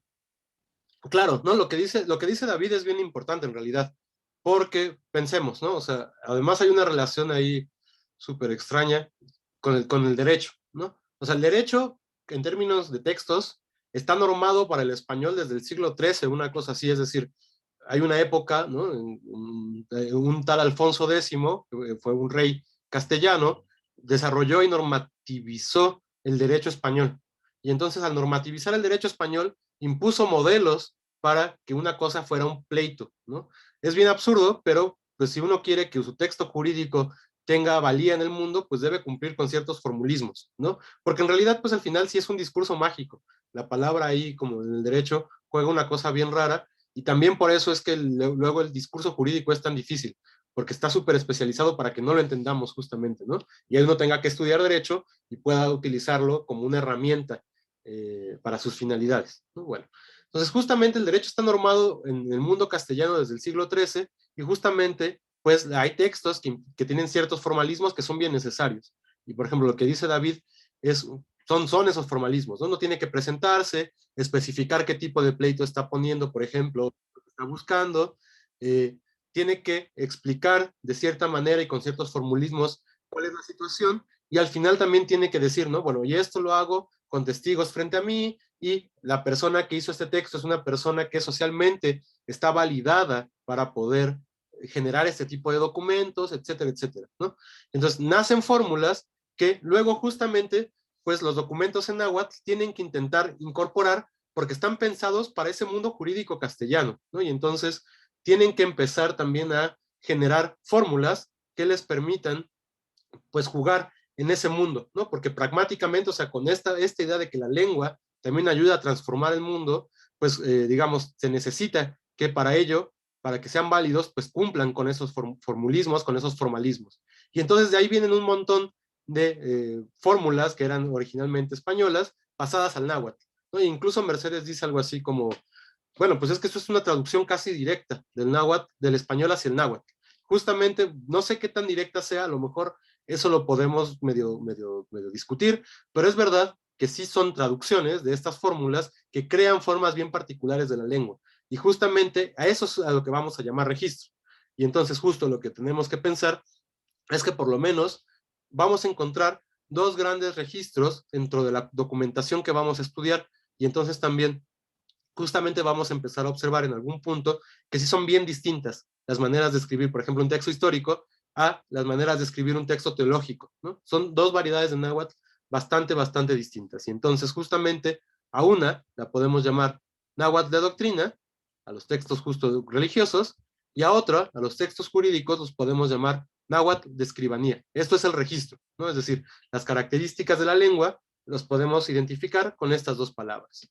Y entonces justamente lo que es muy interesante de utilizar estos dos nombres es que además reconocemos los espacios comunicativos en los que se empleaban, ¿no? Es decir, por un lado tenemos este náhuatl empleado en la iglesia, que va a generar textos de iglesia, ¿no? Confesionarios, va a generar documentos, pues no sé, el Padre Nuestro, traducciones de rezos, cosas así. Y por otro lado, pues vamos a encontrar la documentación que se empleaba en algo más cotidiano y más terrenal, como era pues el mundo jurídico, ¿no? Y que justamente dice por ahí este Grushinsky, que es un historiador, que los nahuas tenían como ahí tuvieron como mucha intención de pleitos jurídicos, ¿no? Claramente yo pensaría más bien que tiene que ver con que pues se reorganiza de tal manera el mundo después de la conquista que muchas comunidades ven la oportunidad de reorganizar pleitos que tenían desde época prehispánica, ¿no? Y entonces los pleitos por tierra por eso son tan importantes, porque son altepes que están buscando ahí reconfigurar sobre qué territorio tienen derecho. Que recuerdan que además para el altepet, la parte de la expresión territorial es fundamental, ¿no? Entonces también por eso son pleitos que se vuelven tan grandes, y también por la defensa del territorio, digamos, frente a la creación de la hacienda, ¿no? Que también va a ser un proceso bastante fuerte durante la colonia. Entonces, imagínense, tenemos esos dos contextos bien específicos, y por supuesto que necesitamos observar qué tan distintas son las lenguas que se presentan en ellos, y justamente pues con estos nombres estamos haciendo alusión a esos espacios en donde se presentan estas lenguas. Y entonces el espacio jurídico pues también va a requerir una lengua bien particular, ¿no? Y entonces vamos a observar que son muy distintas una variedad de la otra, y eso se va a deber a muchas características, ¿no? Entonces justamente el náhuatl de doctrina, bueno, este náhuatl probablemente se creó, ¿no? Por lo menos de esta Brígida von Mentz, que es quien propone estas distinciones, dice que se crea a mediados del siglo XVI, y en la configuración del náhuatl de doctrina, pues participan, por un lado, los franciscanos, sobre todo, pero no solo, también algunos dominicos, pero más los franciscanos, y un grupo de sabios y de nobles indígenas que, insisto, están trabajando con este grupo, ¿no? Y entonces están también buscando pues la traducción de toda la serie de textos que son importantes para el cristianismo, para el catolicismo específicamente, y porque tienen que enseñarlos, ¿no? O sea, recuerden que parte del control político que se ejercía sobre estos territorios tenía que ver y estaba excusado en el hecho de que había que reconvertir a la gente de estos territorios, ¿no? Y entonces no podían no hacer caso a esta necesidad como doctrinal, y entonces justamente viene este ejercicio de traducción de un montón de documentos. Pero imagínense, ¿no? No es tan fácil en realidad. La teología, pues digamos, sí tiene un pensamiento abstracto bastante difícil, ¿no? Tenemos textos teológicos, no sé, muy importantes, piensen en San Agustín, cosas así, que usan categorías que hay que traducir. Y entonces ahí hay de entrada un problema que es bastante interesante. ¿Cómo se traducen ciertas nociones a una lengua y a una comunidad que no necesariamente las tenía, no porque haya diferencia ahí entre bueno o malo o algo así, sino porque claramente sus modos de organización del pensamiento teológico eran bien distintos, ¿no? Y entonces hay cosas que no necesariamente eran importantes en el mundo prehispánico y de repente se vuelven importantes porque quedan dentro de la comunidad católica. Y entonces hay que explicar cosas como el pecado. ¿Y cómo uno explica el pecado? Pues justamente el náhuatl de doctrina tuvo que enfrentarse a esas condiciones para poder generar los documentos jurídicos, ¿no? Digo, perdón, los documentos doctrinales. Y entonces justamente pues ahí fue donde participaron estos grupos de nobles y generan una lengua con ciertas características que son muy particulares, que son propias del náhuatl de doctrina, ¿no? Por ejemplo, vamos a tener, perdón por los dedazos ahí, la introducción de un montón de términos religiosos castellanos, ¿no? Y aquí va a ser también muy difícil, por ejemplo, distinguir en qué momento se puede utilizar una palabra como teot, que significaba muchas cosas, pero en general relacionados con lo divino, y un término como Dios, ¿no? Que tiene un significado y una carga bien particular en el mundo católico, ¿no? Porque además, pues sí, Dios era como una entidad abstracta en el mundo, digamos, indoeuropeo, romano, pero en el momento en que entra el mundo monoteísta, pues empieza a hacer la designación del único ente que se considera realmente divino. Y entonces, ¿cómo traducen eso? ¿No? ¿Cómo se hace para especificar que ahora la palabra teot debería tener esa única condición de hablar de un solo Dios, ¿no? Y claro, ahí en náhuatl vamos a encontrar maneras en que, por ejemplo, se habla del único Dios verdadero y utilizando la palabra teot, pero igual siempre al final se termina hablando de Dios, incluso cuando se emplean frases en náhuatl para calificar esta divinidad. ¿Por qué? Porque a veces es mucho más difícil traducir términos que agarrar los que ya tenemos e incorporarlos a la nueva lengua, ¿no? Y entonces justamente va a haber constantemente una negociación entre este mundo católico y sus términos y el mundo prehispánico y sus propios términos. Algo que también vamos a encontrar muy generalizado en el náhuatl de doctrina es la extensión de algunos términos prehispánicos para hacer alusión ahora a los nuevos, a las nuevas partes de la creencia católica, ¿no? Entonces, por ejemplo, pues teníamos el Mictlán, ¿no? La tierra de los muertos, como un espacio, sí, religioso, ¿no? Pensado también como un espacio post-mortem, etcétera, etcétera, que no tenía la carga de castigo ni de penitencia que tiene el infierno para los prehispánicos, digo, para los católicos, ¿no? Sin embargo, sí se corresponde con ciertas características que uno piensa desde el mundo católico en el infierno, sobre todo, por ejemplo, estar debajo de la tierra, ¿no? Entonces ya desde ahí, y bueno, y esta idea de la muerte, ¿no? Entonces ya desde ahí, digamos, es una palabra como muy apta para poder traducir infierno. Y justamente en algunos textos se intenta usar, por ejemplo, luego no son tan sistemáticos y vemos que dudan, ¿no? Algo que es bien bonito de ver este tipo de textos es que si empezamos a leer los primeros textos de doctrina y vemos textos mucho más posteriores, de 100 años después, vemos cómo se van dudando de ciertas categorías y cómo se van fijando unas, ¿no? Entonces, por ejemplo, Mictlán no fue necesariamente una categoría que haya quedado como muy predispuesta para la traducción del infierno, sin embargo se intentó, y se intentó ahí utilizar, no tuvo éxito, y luego al final vamos a ver que termina prestándose la palabra infierno o algún otro locativo para hablar de este espacio de castigo, ¿no? Sin embargo, pues lo interesante es ver cómo se intentan con estos elementos que son mucho más habituales para las comunidades nahuas, traducir elementos que no son nada habituales como esta concepción de un espacio de castigo, ¿no? Pasa lo mismo, por ejemplo, con el Tlacatecolotl, ¿no? El Tlacatecolotl era un tipo de brujo que en la época prehispánica, que sí estaba asociado generalmente como a cosas, digamos, como malas, y se utiliza, literalmente además es el hombre búho, ¿no? Y entonces este término Tlacatecolotl empieza a asociarse con el demonio, y entonces tarde o temprano este sí se afianzó y empezó a utilizarse para hablar del diablo. Entonces Tlacatecolotl en documentos coloniales significa demonio en este término de malvado, de Satán, una cosa así. Y entonces luego, si uno se va a las fuentes históricas, vamos a ver que los dioses prehispánicos, ¿no? Por ejemplo, Huitzilopochtli o Tezcatlipoca, empiezan a ser categorizados ya en el mundo colonial como los tlacatecolos, ¿no? Porque son demonios. ¿Por qué? Porque no son una expresión de lo satánico en oposición con el Dios verdadero católico. Y entonces, como ya no son los dioses que eran antes o las divinidades que eran antes, sino que se han convertido en la oposición al Dios verdadero, todos quedan categorizados como dentro de la idea de demonios. Y entonces empiezan a hablar del Tlacatecolo Huitzilopochtli, el Tlacatecolo Tezcatlipoca, el Tlacatecolo Tlaloc, el Tlacatecolo Quetzalcóatl, y entonces justamente, pues todos quedan ahí como asumidos como una especie de demonio, ¿no? Y esto tiene que ver justamente con que este término, pues extiende su significado hasta, pues, la idea de demonicidad del mundo católico, ¿no? También vamos a encontrar que se van a crear nuevos términos. Y de hecho, esto es aquí una de las cosas que generalmente se dicen mucho del náhuatl, ¿no? Que uno puede agarrar e incorporar un montón de sustantivos a un verbo y de repente tener una palabra así kilométrica, y eso es una oración. El náhuatl puede hacer eso sin duda.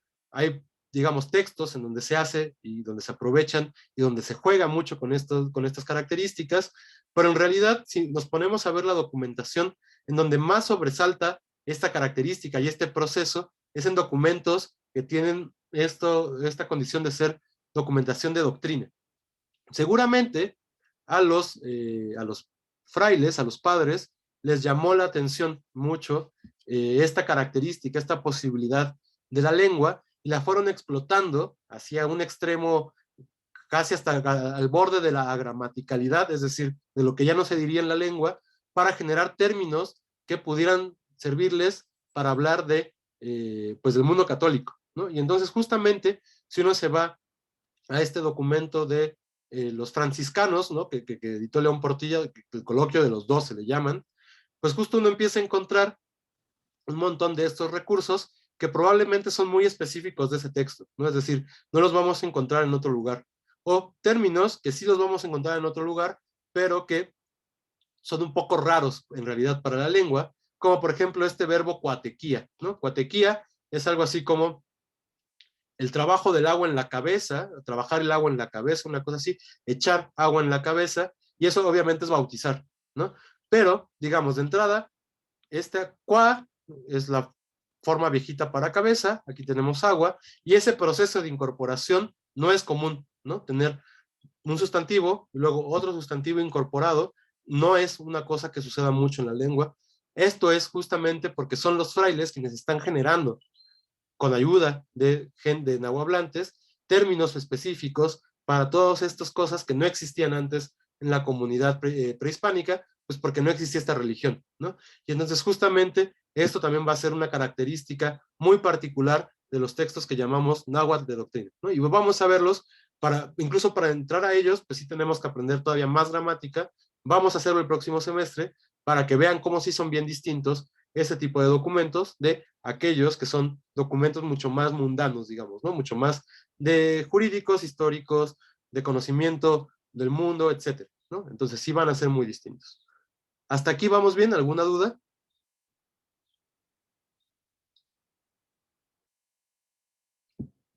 Bueno. Entonces, al náhuatl de doctrina, por lo menos le podemos oponer el náhuatl de escribanía, ¿no?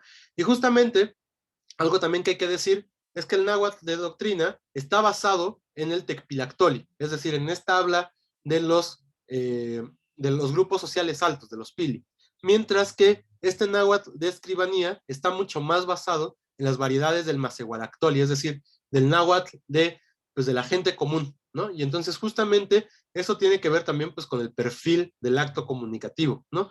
No es lo mismo hablar de la divinidad que hablar de, espérenme, se está acabando la pila, que hablar de pues una cosa como a quién le van a pagar tributo y si sí se le pagó tributo, cuánto pagó, ¿no? Entonces ya ahí, a partir de ahí son cosas distintas y también son distintas las variedades lingüísticas que van a emplearse y de las cuales provienen estos dos registros, ¿no? Entonces, estos registros del náhuatl de escribanía, ya lo decíamos, pues se generan en este entorno mucho más notarial, sobre documentación y modelos castellanos, ¿no? Porque además, pues están pensados para servir dentro de este círculo jurídico castellano, que insisto, estaba muy normado, ¿no? Desde el siglo XIII ya conocía pues una serie de normatividades, de formas específicas de utilizar la lengua, que el náhuatl tiene que reproducir. Y entonces justamente, pues ahí van a dedicarse más bien los notarios, que no sabemos muy bien, ¿no? Esa es una parte de la historia que desconocemos y que es muy importante, por lo menos para quienes trabajamos este tipo de cosas, conocer cómo fue el proceso de generar notarios, ¿no?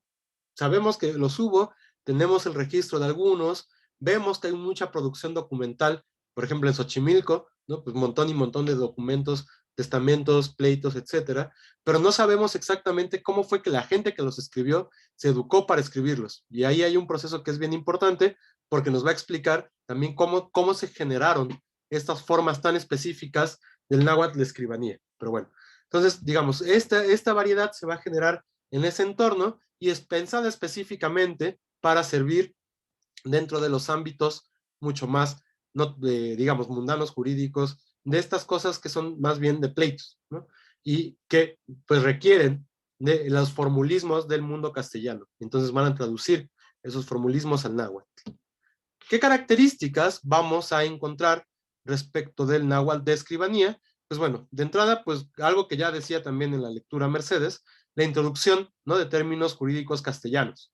Es decir, vamos a empezar a observar cosas como notario, justicia, alcalde, ¿no? O sea, también palabras que incluso son arabismos entrados al español, pasados ahora al náhuatl, ¿no? El alcalde, ayuntamiento, cosas así que, digamos, de otra manera no hubieran entrado a los registros escritos, ¿no? ¿Por qué? Porque hablan de una comunidad con ciertas condiciones sociales bien particulares que ya son las españolas, ¿no? Entonces, esos tipos de préstamos los vamos a encontrar bastante ampliados y conforme va avanzando el tiempo, esos textos también van a tener más préstamos del castellano, ¿no? Ya no solo de instituciones, también de cosas más cotidianas, ¿no? Se puede rastrear, que no es lo mismo un pleito en el siglo XVI, completamente náhuatl seguro, a un pleito de tierras en el siglo XVIII, a un testamento con muchos más préstamos del español, ¿no? Ahí hay documentación sobra, en realidad.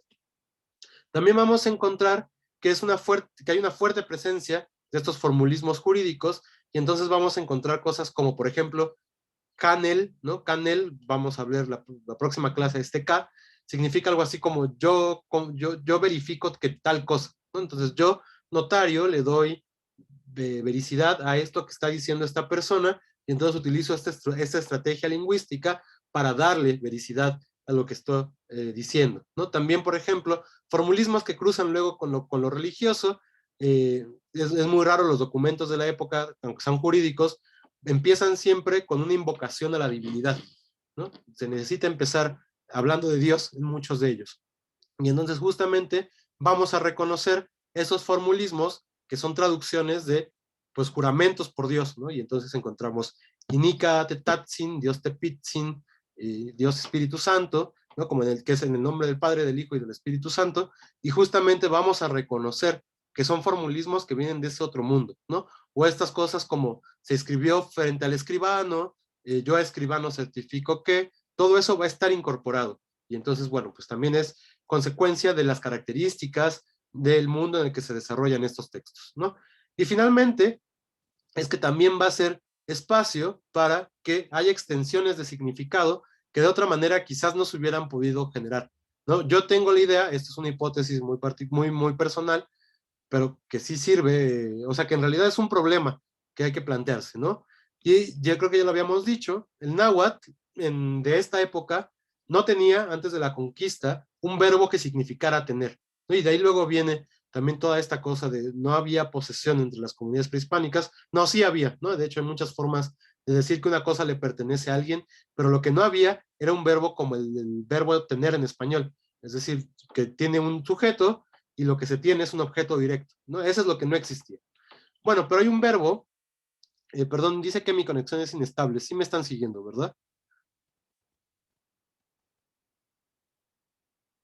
Sí, Sí, se escucha bien. se escucha bien. Ok, perfecto.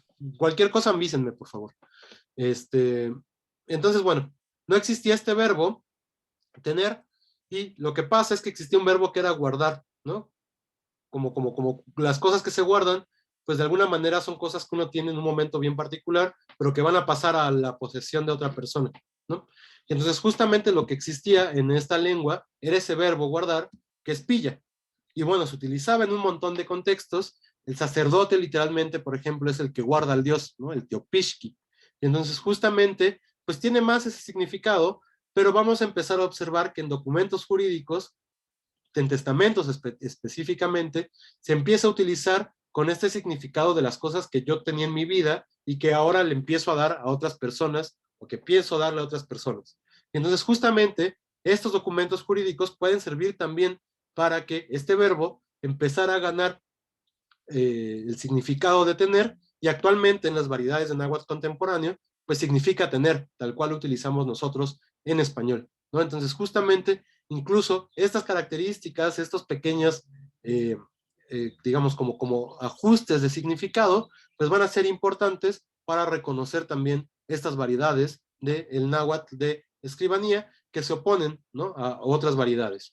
Y uno tendría que lograr ser un poco más fino en realidad, digamos, aquí estamos hablando de dos registros bien particulares, que es el náhuatl de doctrina y el náhuatl de escribanía, pero todavía nos hace falta pensar que no son los únicos documentos que se elaboraron en náhuatl, ¿no? Ni los únicos tipos textuales que se elaboraron en la lengua. Creo que, por ejemplo, aquí todavía nos hace falta considerar que es algo que no hemos hecho en realidad en términos de el conocimiento del estado del arte, digamos, de estos estudios.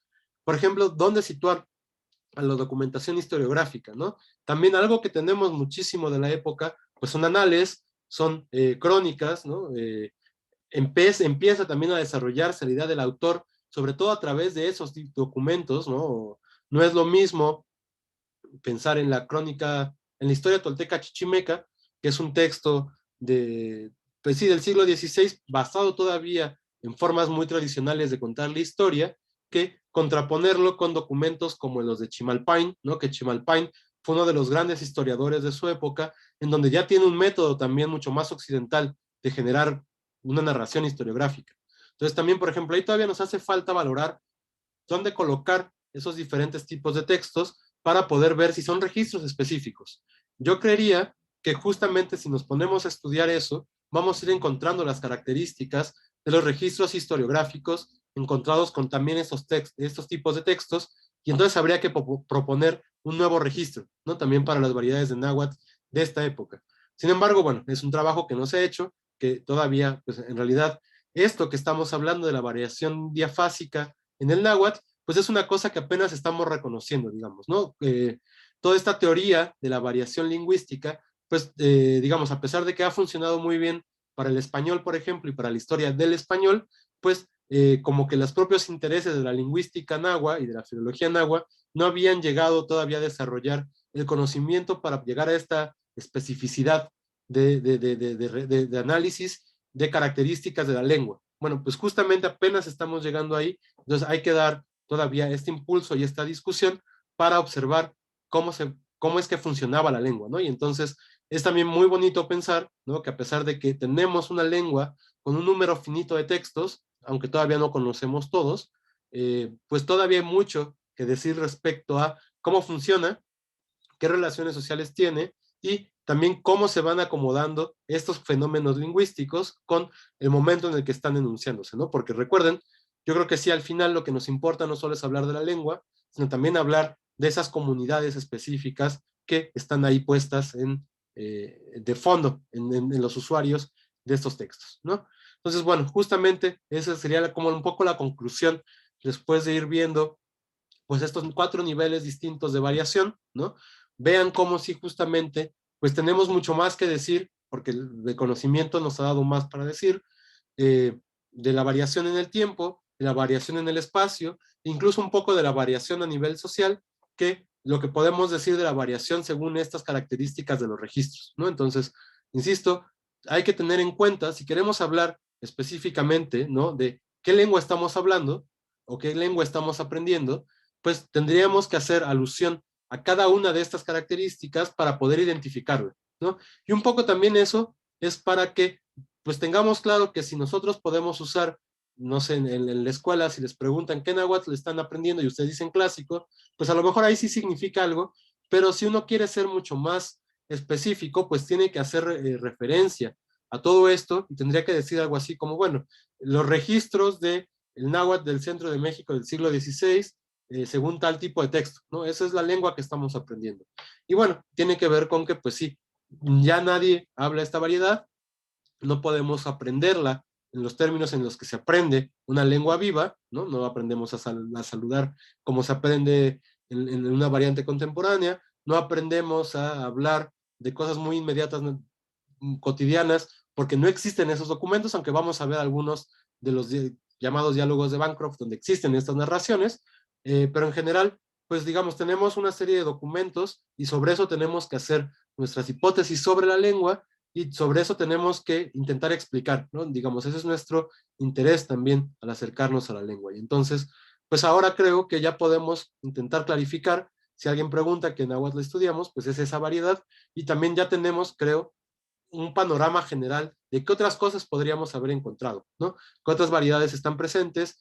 ¿Qué otra variación podemos encontrar? Y qué hipotéticamente podríamos intentar estudiar si tuviéramos la documentación. ¿Existe la documentación de algunas de estas cosas? Sí, vamos a encontrar documentación, por ejemplo, del náhuatl, de lo que Karen llama lengua franca, pero claramente son muchos menos los documentos de estas variedades que los documentos de lo que llamamos náhuatl clásico, ¿no? Que es esta variedad central.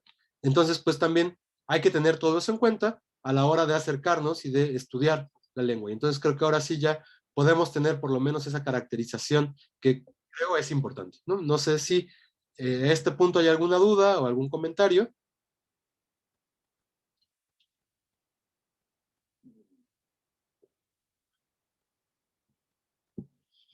No sé, si ustedes se imaginaban todo este rollo cuando pensaban en náhuatl clásico. También cuáles eran sus expectativas al principio del semestre, y ahora que hemos hablado de esto, no sé si han cambiado.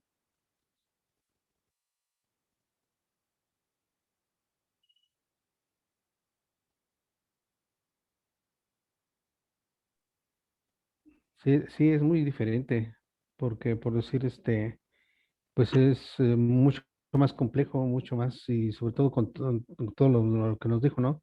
Documentos que van variando con el paso del tiempo y pues sí, es mucho, muy diferente, mucho más complejo de lo que esperaba. Sí, bueno, la variación lingüística tiene eso que es muy bonito, que es muy complejo, ¿no? Y justamente uno tiene que, pues, localizar e ir observando qué criterios son buenos para decir que las lenguas varían y por qué lo hacen, ¿no? Pero bueno, digamos, a eso todavía tenemos que llegar poco a poco con el análisis de la gramática, ¿no? Pero bueno, sí, efectivamente yo creo que van a ser un poco distintas. No sé si alguien tenga alguna otra impresión.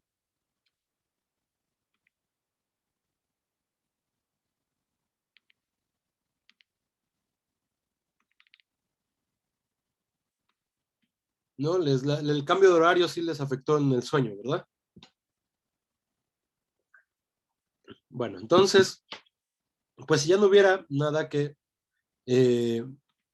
decir sobre el tema, pues bueno, ahora lo que nos toca es regresar a la gramática, ¿no? Y entonces el viernes retomaremos donde nos habíamos quedado, ¿no? Nos toca empezar a ver verbos, entonces lo importante es recordar que hagan un repaso sobre los sustantivos, y entonces ya con eso y los verbos vamos a empezar a construir nuestras primeras oraciones en náhuatl, y esto es muy importante porque en realidad es ahí donde se va a jugar el significado de casi todo lo que vamos a ver, ¿no? Entonces justamente vamos a tomar para el viernes los sustantivos que hemos ido aprendiendo poquito a poquito, los que hemos ido viendo en la clase, vamos a tomar algunos verbos, ¿no? Vamos a también observar cómo se clasifican y se distinguen estos verbos, y entonces ahora sí, ya con eso, vamos a tener los dos componentes necesarios para poder empezar a crear oraciones. Y entonces ya vamos a empezar a poder traducir cosas del náhuatl al español y del español al náhuatl, ¿no? Entonces, repasen